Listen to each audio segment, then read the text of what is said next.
ইরানে ইসরায়েলি হামলায় নিহত বেড়ে দাঁড়িয়েছে ৭৮ জনে, আহত হয়েছেন ৩২৯ জন। হামলায় ইরানের অন্তত ২০ জন শীর্ষ সামরিক কমান্ডার ও ৬ জন পরমাণু বিজ্ঞানী নিহত হয়েছেন। এই হামলা নিয়ে আলোচনা করতে শুক্রবার বৈঠকে বসতে যাচ্ছে জাতিসংঘের নিরাপত্তা পরিষদ। এদিকে পরমাণু কর্মসূচি নিয়ে চুক্তিতে না পৌঁছালে আরও নৃশংস ইসরায়েলি হামলার বিষয়ে তেহরানকে সতর্ক করেছেন মার্কিন প্রেসিডেন্ট ডোনাল্ড ট্রাম্প। বান্ডেল থাকলে প্রতি সেনমানিতে টাকা বাঁচবে। বিকাশ সেনমানি বান্ডেল কিনে জিতুন প্রতি লেনদেনে।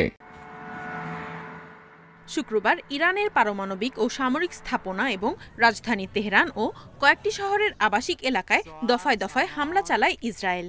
এতে বিপ্লবী গার্ডের প্রধান, শীর্ষ সামরিক কমান্ডার, পরমাণু বিজ্ঞানী সহ বেশ কয়েকজন গুরুত্বপূর্ণ কর্মকর্তা নিহত হন। এছাড়া বহু বেসামরিক নাগরিক হতাহত হয়।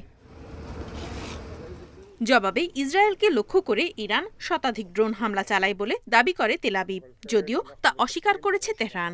তবে ইসরায়েলকে কঠোর জবাবের হুঁশিয়ারি ইরানের সর্বোচ্চ ধর্মীয় নেতা আয়াতুল্লাহ আলী খামেনি ও প্রেসিডেন্ট মাসুদ পেজেশকিয়ানের। এদিকে ট্রুথ সোশ্যালে এক পোস্টে ইরানে আরও নৃশংস ইসরায়েলি হামলার বিষয়ে সতর্ক করেন ট্রাম্প। এমন ঘটনা থেকে বাঁচতে তেহরানকে দ্রুত পারমাণবিক চুক্তিতে পৌঁছানোর আহ্বান জানান তিনি। ইরানের জন্য এটি দ্বিতীয় সুযোগ বলেও পোস্টে উল্লেখ করেন ট্রাম্প। তেহরানের পারমাণবিক কর্মসূচি নিয়ে আগামী রোববার ওমানে ৬ষ্ঠ দফায় আলোচনায় বসার কথা রয়েছে ইরান ও যুক্তরাষ্ট্রের কর্মকর্তাদের। ইরানে হামলার পর ইসরায়েলের উত্তরাঞ্চলে বিমান হামলার সতর্কতা জারি করে আইডিএফ। একই সঙ্গে বিভিন্ন দেশে নিজেদের দূতাবাস বন্ধ করে দেয় তারা।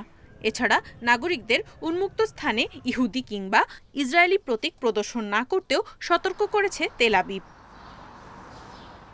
এদিকে শুক্রবার ভারতের প্রধানমন্ত্রী, জার্মানির চ্যান্সেলর ও ফ্রান্সের প্রেসিডেন্ট সহ কয়েকজন বিশ্বনেতার সঙ্গে ফোনালাপ করেন নেতানিয়াহু। দাবি করেন ইসরায়েলের আত্মরক্ষার জন্যই ইরানে এ হামলা। Nadia Tabassum, independent news.